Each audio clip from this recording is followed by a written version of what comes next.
नमस्कार दोस्तों, बहुत बहुत स्वागत है आप सभी का एक बार फिर से अतुल्य आरएस के इस डिजिटल प्लेटफॉर्म पर।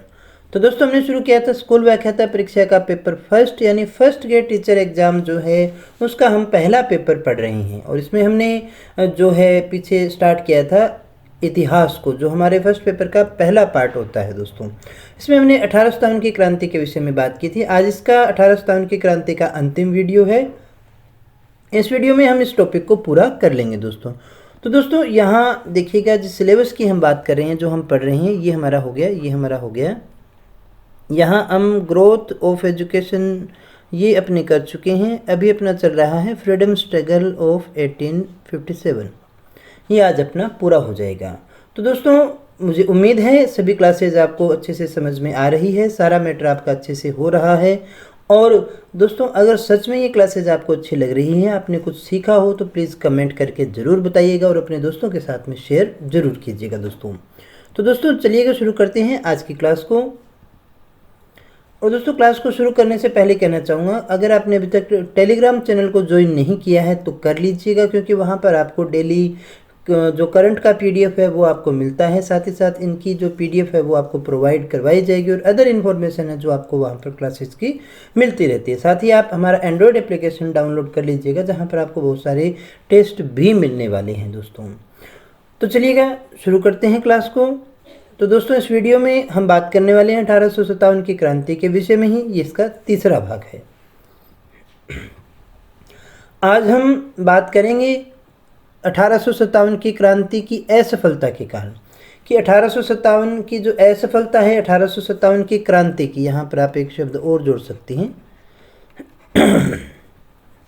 1857 की क्रांति की असफलता के कारण। तो दोस्तों, इसमें जो हमारा सबसे पहला कारण रह जाता है असफलता का, वो था हमारा जन समर्थन का अभाव। यानी क्रांतिकारियों के साथ जो लोग हैं वो बहुत ज़्यादा नहीं थे। विद्रोह जो है वो स्थानीय रहा और कुछ स्थानों तक ही सीमित रहा था दोस्तों। बहुत से वर्ग, जैसे शिक्षित वर्ग थे, शासक वर्ग थे, उन्होंने इसके अंतर्गत भाग नहीं लिया था, जिसके कारण ये जो 1857 का विद्रोह है, जो क्रांति है, वो असफल रह जाती है दोस्तों। तो जन समर्थन का अभाव, यानी कि विद्रोह कैसा था? एक तो स्थानीय था। स्थानीय का मतलब यहाँ लेंगे हम राष्ट्रव्यापी नहीं था, यानी ये पूरे राष्ट्र में नहीं फैल पाया था। दूसरा, असंगठित था, इसमें कोई संगठन भी नहीं था। और ये सीमित भी था, कुछ क्षेत्रों तक क्या रह गया, सीमित भी रह गया था दोस्तों। अब देखिएगा किस प्रकार से। तो हम बात करें बम्बई की और मद्रास की, तो बम्बई और मद्रास की सेनाओं, साथ ही साथ नर्मदा के दक्षिणी राज्यों ने विद्रोह में अंग्रेजों का समर्थन किया था। यहाँ न केवल भाग लेने से इनकार किया, बल्कि विद्रोहियों या क्रांतिकारियों के विरुद्ध जो है, इन्होंने अंग्रेजों का समर्थन दिया था दोस्तों। उनका साथ दिया अपने पद को बचाए रखने के लिए। और यही एक बड़ा कारण था जिस कारण पूरा जन समर्थन इनके साथ नहीं हो पाया, कोई विशेष संगठन नहीं बन पाया और 1857 की क्रांति है जो असफल हो गई। देखिएगा, वैसे तो कोई भी क्रांति जो है असफल नहीं होती है, उसके कुछ ना कुछ परिणाम तो निकलते ही हैं। हो सकता है सत्ता परिवर्तन वाला न हो, कुछ अलग परिवर्तन उसमें हो गए हों समाज के अंदर, उनके विषय में भी अपने बात करेंगे। राजस्थान में अगर हम बात करें तो कोटा और अलवर के अलावा से स्थानों पर विशेष कोई प्रभाव हमें देखने को नहीं मिला। कोई बहुत बड़ा परिवर्तन राजस्थान में हुआ हो ऐसा हमें नहीं देखा गया है, बल्कि कोटा और अलवर जो था उसके अलावा से स्थानों पर कोई विशेष प्रभाव नहीं पड़ा। और सिंध जो प्रांत था वो भी कैसा रहा था, शांत रहा था दोस्तों। इसके अलावा पंजाब के सिख सरदार, कश्मीर के गुलाब सिंह, ग्वालियर के सिंधिया और उनके मंत्री दिनकर राव, हैदराबाद के सालार जंग, भोपाल की बेगम, नेपाल का एक मंत्री संग जंग बहादुर, ये सारे के सारे जो हैं अंग्रेजों के स्वामी भक्त रहे थे। तो यहाँ हम देख सकते हैं कि बहुत सारा एक वर्ग जो था, बड़ा वर्ग जो था, वो अंग्रेजों के साथ था। इसीलिए पूरी तरह से जो है क्रांतिकारियों को सफलता नहीं मिल पाई थी। 1857 की क्रांति का असफलता का ये एक बड़ा कारण माना जाता है। अब यहाँ पर जो आपसे क्वेश्चन पूछा जा सकता है, ये डायरेक्ट आपका क्वेश्चन बनता है, कहने की टिप्पणी है, इन शासकों और सरदारों ने तरंग रोधकों का कार्य किया, यानी कि क्रांति की जो तरंग आ रही थी उसमें बाधा पहुंचाने का काम किया, अन्यथा इसने हमें एक झोंके में बहा दिया होता। जो क्रांति हुई वो बहुत ही व्यापक स्तर पर या अपने कहीं युद्ध स्तर पर हुई, बहुत जोर शोर के साथ में हुई, लेकिन यहाँ के शासकों और सरदारों ने अंग्रेजों का साथ दिया और उन्होंने उस तरंग को एक तरह से रोकने का कार्य किया। इसलिए जो है अंग्रेज वहाँ पर डटे रहे, एक झोंके में बहने से बच गए। तो यहाँ आपसे क्वेश्चन यही पूछा जाता है कि ये जो टिप्पणी है वो किसके द्वारा की गई है? तो ये टिप्पणी दोस्तों की गई है कैनिंग के द्वारा। इसके अलावा देखिएगा, क्रांतिकारियों के पास संसाधन भी क्या थे? सीमित थे। न तो इनके पास में अच्छे हथियार थे और धनों का भी क्या था? धन अभाव भी था, बहुत ज़्यादा धन इनके पास में नहीं था। अंग्रेजी अस्त्र शस्त्र के सामने भारतीय अस्त्र शस्त्र कैसे साबित हुए? बोने ही साबित हुए थे दोस्तों। अंग्रेजी सेना जब लड़ती थी तो उनके पास में अत्याधुनिक हथियार हुआ करते थे, लेकिन हमारे लोग जब लड़े तो वैसे बंदूकें, वैसे हथियार हमारे पास में नहीं थे, इसलिए भी हार गए थे दोस्तों, और धन अभाव के कारण भी हार गए थे। ये भी एक बड़ा कारण माना जाता है, सीमित संसाधनों का होना। ये नाना साहब का कथन है, इसको याद रखिएगा, कभी पूछा जा सकता है और ये एक मोस्ट इंपॉर्टेंट क्वेश्चन हमारा बन जाता है कि ये नीली टोपी वाली राइफल तो गोली चलने से पहले ही मार देती है। तो आप देख सकते हैं कितनी बड़ी बात यहाँ पर की जा रही है, लेकिन ये कहा किसके द्वारा गया है? नाना साहब के द्वारा। यहाँ हमें ये समझ में आता है कि अंग्रेज़ों की जो राइफल थी, अंग्रेज़ों के जो हथियार थे वो बहुत ही अत्याधुनिक थे उस समय के अनुसार, और इन्हीं के कारण जो है हम उनका मुकाबला नहीं कर पाए थे।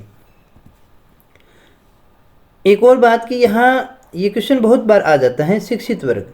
शिक्षित वर्ग क्या रहा था? उदासीन रहा, न तो पक्ष में रहा और न ही विपक्ष में रहा। उदासीन का मतलब है किसी प्रकार का कोई रिएक्शन ही न देना। और आगे हम देखेंगे स्वतंत्रता आंदोलन के अंदर शिक्षित वर्ग ने भूमिका निभाई थी, लेकिन यहाँ 1857 की क्रांति में जो शिक्षित वर्ग था वो पूरी तरह से उदासीन रहा। यहाँ क्वेश्चन जो आता है ना वो स्टेटमेंट का आता है। यहाँ पर आपसे 4 कथन दे देगा या फिर कथन निष्कर्ष वाला आता है। 4 कथन दे करके उनमें से पूछ लेगा इनमें से कौन सा सत्य है या असत्य है, जिसमें से एक ये दे देता है कि शिक्षित वर्ग ने भाग लिया, शिक्षित वर्ग विरोध में आया, तो न तो ये पक्ष में था और न ही विपक्ष में था। ये एक प्रकार से कैसा रहा था? उदासीन रहा था। इसके अलावा देखिएगा, व्यापारियों और शिक्षित वर्ग ने कलकत्ता और बंबई में सभाएं कर अंग्रेजों की सफलता के लिए प्रार्थना की थी। तो यहाँ पहली बात अगर आपसे पूछा जाए तो आप क्या करेंगे? शिक्षित वर्ग को क्या करेंगे? उदासीन कर देना।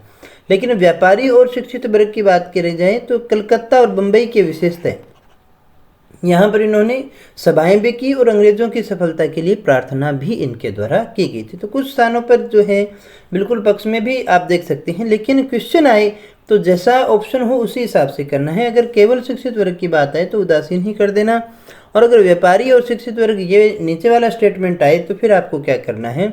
यहाँ पर आप देख सकते हैं कि कलकत्ता और बंबई में इन्होंने सभाएं भी की, अंग्रेजों की सफलता के लिए प्रार्थनाएं भी इनके द्वारा की थी। हाँ, अगर ये कहें क्रांति में इनका योगदान, तो न तो इन्होंने भाग लिया और न ही उसका विरोध किया था दोस्तों। फिर देखिएगा, राष्ट्रीय भावना का अभाव था, यानी जो लड़ रहे थे वो पूरी तरह से कोई भारत की आज़ादी के लिए लड़ रहे हो ऐसा हमें देखने को नहीं मिलता। जो भी लड़ा वो अपने कुछ एक उनके जो समस्याएं थी उनको दूर करने के लिए, और राष्ट्रीयता की जो भावना थी वो भी एक सीमित क्षेत्र तक थी। इस विद्रोह में राष्ट्रीय भावना का क्या था? अभाव था। एक राष्ट्र वाली कोई यहाँ पर बात नहीं थी, क्योंकि भारतीय समाज के सभी वर्गों का सहयोग इस विद्रोह को नहीं मिल पाया था। सारे वर्गों का सहयोग नहीं मिलने से एक राष्ट्रीय विचारधारा, राष्ट्रीय भावना नहीं बन पाई थी। हम देखिएगा, सामंतवादी वर्गों की बात करें तो एक वर्ग जो समस्याग्रस्त थे उन्होंने तो क्या किया? सहयोग किया। लेकिन हम बात करें पटियाला की, जींद की, ग्वालियर की, हैदराबाद की, इन राजाओं ने तो विद्रोह को कुचलने के लिए अंग्रेजों तक का साथ दिया था दोस्तों। सामंतों का काफ़ी ज़्यादा रोल तो था, लेकिन सामंतवादी के अंदर भी राष्ट्रीय भावना का क्या था? अभाव था। और सामंतवादी वर्ग में भी कुछ वर्ग ऐसे थे, कुछ सामंत ऐसे थे जैसे पटियाला, जींद, ग्वालियर, हैदराबाद के, इनके राजाओं ने विद्रोह को कुचलने के लिए अंग्रेजों का साथ दे दिया था। ये एक बड़ा कारण माना जाता है कि भारतीय लोगों ने अंग्रेजों का साथ दिया, और ये लंबे समय तक रहा, साथ देते रहे, तभी तो देश को आज़ादी में काफ़ी लंबा समय लग गया था दोस्तों। कैनिंग का कथन है ये, यदि सिंधिया भी विद्रोह में शामिल हो जाता तो मुझे कल ही भारत छोड़ना पड़ता। देखो उसी समय हो जाता, लेकिन अब आप देख सकते हैं सबसे बड़ा कारण क्या रहा, हमारे लोगों का ही रहा है। लेकिन आपसे यहाँ पर ये क्वेश्चन बहुत अच्छा पूछा जा सकता है, ये मोस्ट इम्पोर्टेंट आपका क्वेश्चन हो जाता है। ये कथन किसका है? ये कथन है कैनिंग का।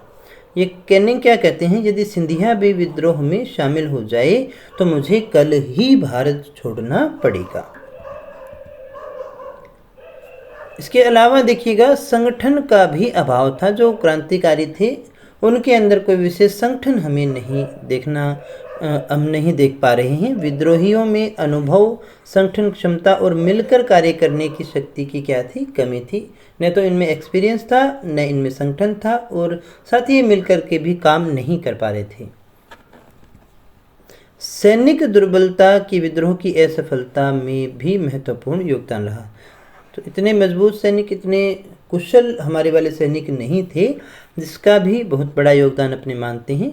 इसके अलावा ये तो आपका रहेगा ही रहेगा, कोई भी आंदोलन को जीतने के लिए सबसे बड़ा योगदान जो होता है वो नेतृत्व का होता है, वो नेतृत्व का होता है। विद्रोहियों के पास उचित नेतृत्व का क्या था? अभाव था। ढंग से वो नेतृत्व नहीं कर पा रहे थे। जो थे वो बहुत ज़्यादा बुजुर्ग व्यक्ति थे, तो उनसे ढंग से नेतृत्व नहीं हो पाया था। यहाँ पर देखिएगा बहादुर शाह और नाना साहब एक कुशल संगठनकारी तो थे, लेकिन सैन्य नेतृत्व की क्षमता का इनके अंदर भी क्या था? अभाव ही था। लेकिन अंग्रेजों के पास में लॉरेंस, निकलसन, हैवलॉक, आउटरम और एडवर्ड जैसे कुशल सेना नायक थे, जिनके कारण भी वो जीत गए थे दोस्तों। तो नेतृत्व को हमेशा अगर आपको इसमें लिखना होता ना, तो आप सबसे पहला पॉइंट लिख करके आते हैं, नेतृत्व का अभाव, संगठन का अभाव, संसाधनों का अभाव, इस तरह से हम इसको लिखते दोस्तों। तो नेतृत्व हमारे पास में कुशल नेतृत्व नहीं था। वृद्ध बहादुर शाह जो थे विद्रोहियों का उस ढंग से नेतृत्व नहीं कर पाए जिसकी तत्कालीन परिस्थितियों में आवश्यकता थी। उस समय क्रांतिकारियों को जिन चीज़ों की आवश्यकता थी, जिस नेतृत्व की आवश्यकता थी, उस समय जिसकी आवश्यकता थी, वैसा नेतृत्व बहादुर शाह जो कि वृद्ध हो चुके थे वो नहीं कर पाए थे दोस्तों। परिस्थितियों, साथ ही साथ देखिएगा कोई योजना ही नहीं थी यानी कोई स्पष्ट योजना इनके पास में नहीं थी कि क्या करना है, कैसे करना है। न तो कोई ठोस योजना थी और न ही स्पष्ट लक्ष्य थे कि हम किस लिए लड़ रहे हैं और हमारी योजना क्या है दोस्तों। यहाँ तक कि उन्हें तो ये भी नहीं पता हुआ करता था कि अगले क्षण उनको करना क्या है, और ये कोई निश्चित नहीं था। जैसे जैसे परिस्थितियां उनको लेकर के चलती गई, दिल्ली चले गए, आगे जैसे भी होता रहा वो अपने आप उनका परिस्थितियों के अनुसार होता रहा। वे मात्र केवल भावावेश में और परिस्थितिवश ही आगे बढ़ते हुए जा रहे थे। एक और बात कि आवागमन और संचार के साधनों का हमारे पास में अभाव था, लेकिन अंग्रेजों के पास में रेल थी, बहुत कुछ था, और इसी कारण से संचार के साधन भी थे। इसी कारण अंग्रेजों को सफलता मिल पाई थी। सैन्य सामग्री जो है वो पहुंच पाई, सैनिक पहुंच पाई और कंट्रोल कर लिया गया था दोस्तों। तो दोस्तों ये थे 1857 की क्रांति के परिणाम, और इन परिणामों के अंतर्गत जो अभी हमने देखा वो था 1857 की क्रांति की असफलता के कारण। अभी अपने बात करेंगे दोस्तों विद्रोह के परिणाम, यानी इसके परिणाम क्या रहे। अगर आपसे इसके महत्व पूछे जाएं तो भी आंसर क्या रहेगा आपका? यही रहेगा। जितने असफलता के कारण थे उन सभी को हमने डिस्कस कर लिया है। तो देखिएगा दोस्तों परिणाम के अंदर सबसे पहले आता है आपका विक्टोरिया का घोषणा पत्र आया 1 नवंबर 1858 को। इलाहाबाद में महारानी का दरबार आयोजित किया गया था दोस्तों, और इस दरबार का जो आयोजन किया गया था वो मिंटो पार्क में किया गया था। क्वेश्चन बनता है कब किया गया? 1 नवंबर 1858 को इलाहाबाद में। अब इसमें जो घोषणा की किसने की, कैनिंग ने महारानी का घोषणा पत्र पढ़ा, यहाँ पर पढ़ा, और इसमें ये बताया गया कि जाति, भाषा व लिंग के आधार पर जो अभी भारतीयों में भेदभाव हो रहा था वो भेदभाव नहीं किया जाएगा। अब देखिएगा क्या कहा, क्रांति जिन कारणों से हुई उन समस्याओं को दूर करने का प्रयास किया गया ताकि भविष्य के अंदर इस प्रकार के जो हैं कार्य न हो पाए। सबसे बड़ा परिणाम है ये, और सबसे अच्छा क्वेश्चन भी यही बनता है। इसके द्वारा जो है, इसके बाद ईस्ट इंडिया कंपनी का जो शासन था भारत के अंदर, जो ईस्ट इंडिया कंपनी शासन संभाल रही थी, उस शासन का क्या हो गया, अंत हो गया। और अब जो भारत में गवर्नर जनरल का जो पद हुआ करता था वो क्या हो गया, वो भारत का वायसराय हो गया। ये एक बड़ा परिवर्तन हुआ, और कैनिंग जो है वो भारत का पहला वायसराय बनता है। तो देखिएगा क्या क्या चीज़ें हैं यहाँ पर हमें जाननी है, जहाँ से आपसे प्रश्न पूछा जा सकता है। नंबर 1 की घोषणा पत्र 1 नवंबर 1858 को इलाहाबाद में पढ़ा गया, मिंटो पार्क में आयोजन किया गया था। इसमें महारानी का घोषणा पत्र पढ़ा गया। इसमें यह कहा गया था कि जाति, भाषा और लिंग के आधार पर भारतीयों के साथ कोई भेदभाव नहीं किया जाएगा। भारत से ईस्ट इंडिया कंपनी जो है उसका शासन समाप्त हो जाएगा। भारत का गवर्नर जनरल अब क्या कहलाएगा, भारत का वायसराय, और भारत का पहला वायसराय इस प्रकार से कौन बना था, कैनिंग बना था। देसी रियासत के राजाओं को देखिए, जो संघर्ष हुआ वो उत्तराधिकार के लिए हुआ था, जो गोद निषेध वाली प्रणाली थी, तो उसी के अंतर्गत उत्तराधिकार के नियम में संशोधन किया और गोद लेने की अनुमति दे दी गई थी। क्योंकि राज्य हड़प नीति के अंतर्गत कुछ राज्यों का जो व्यपगत का सिद्धांत था उसके अंतर्गत कुछ राज्यों का तो विलय इसलिए किया गया क्योंकि उनके वो निसंतान थे, गोद लेने का जो है निषेध कर दिया गया था और उनके ऊपर कब्जा कर लिया गया था। तो अभी जो नया इसमें जो परिवर्तन हुआ तो गोद लेने की अनुमति इनको दे दी गई।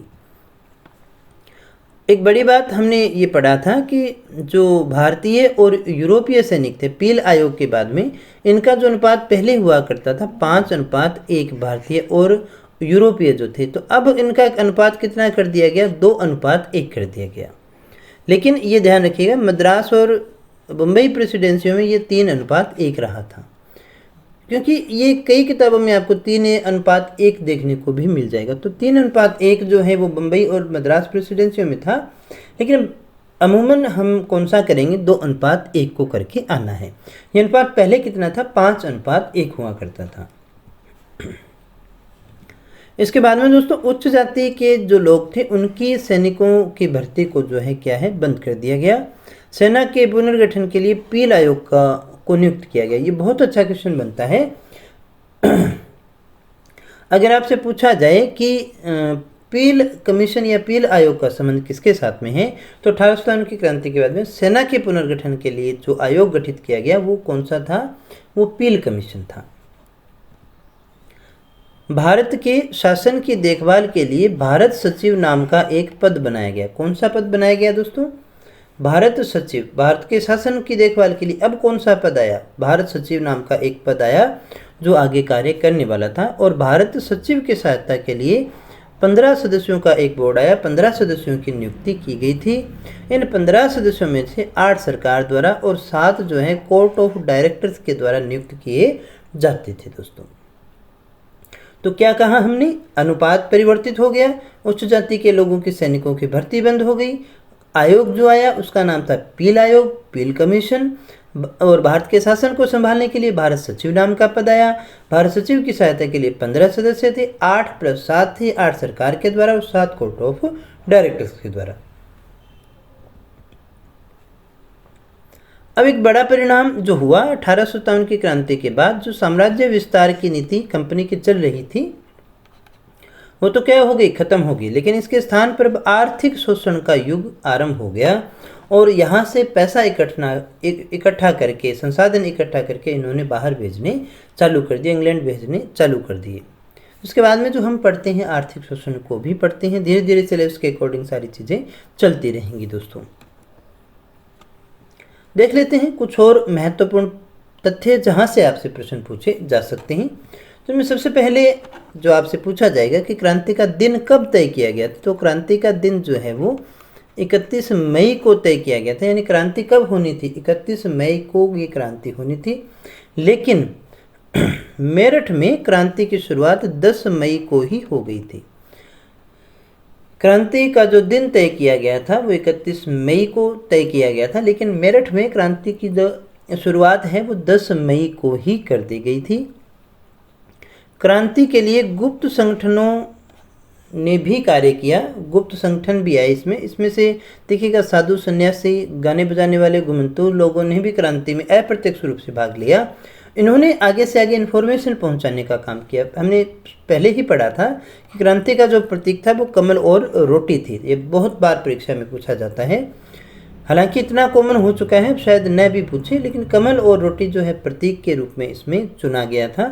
कमल जो दिया जाता था वो सैनिक टुकड़ियों को दिया गया था जो क्रांति के अंदर जो शामिल होने के लिए तैयार थी, उन सैनिक टुकड़ियों तक पहुंचाया गया था। रोटी को एक गांव से दूसरे गांव तक चौकीदार के माध्यम से पहुंचाया जाता था। दोस्तों, अब अगर आपसे पूछा जाए क्रांति के योजनाकार कौन थे, तो 2 लोगों का इसमें नाम आता है। एक अजीमुल्ला का नाम आता है और एक रणोजी बापू का नाम आता है। कुछ इतिहासकार ये मानते हैं कि नाना साहब, अब इसमें भी 2-3 हैं कारण, लेकिन ये सबसे सटीक कारण अपने मानते हैं, या जो सबसे सही योजनाकार हैं उनमें इन दोनों का नाम आता है। कुछ इतिहासकार ये मानते हैं कि नाना साहब के निकटस्थ थे अजीमुल्ला खां और सतारा के अपदस्थ राजा के निकटवर्ती थे रणोजी बापू। इन्होंने मिलकर के लंदन में जो है इस योजना का निर्माण किया था कि 18 सितंबर की क्रांति होगी तो किस प्रकार से होगी, क्या क्या हमें इसमें करना है। तो ये योजनाकार 2 व्यक्तियों का नाम आता है इसमें। तो दोस्तों, इस टॉपिक में इतना ही था। 1857 की क्रांति अपनी पूरी हो चुकी है, सारी चीज़ें हम अच्छे से डिस्कस कर चुके हैं दोस्तों। तो दोस्तों, बाकी की बातें हम नेक्स्ट क्लास में करेंगे। आगे के टॉपिक आपके इसी प्रकार से कंटिन्यू रहेंगे। तो दोस्तों, आज के लिए इतना ही, मिलते हैं नेक्स्ट वीडियो में, तब तक बहुत बहुत धन्यवाद।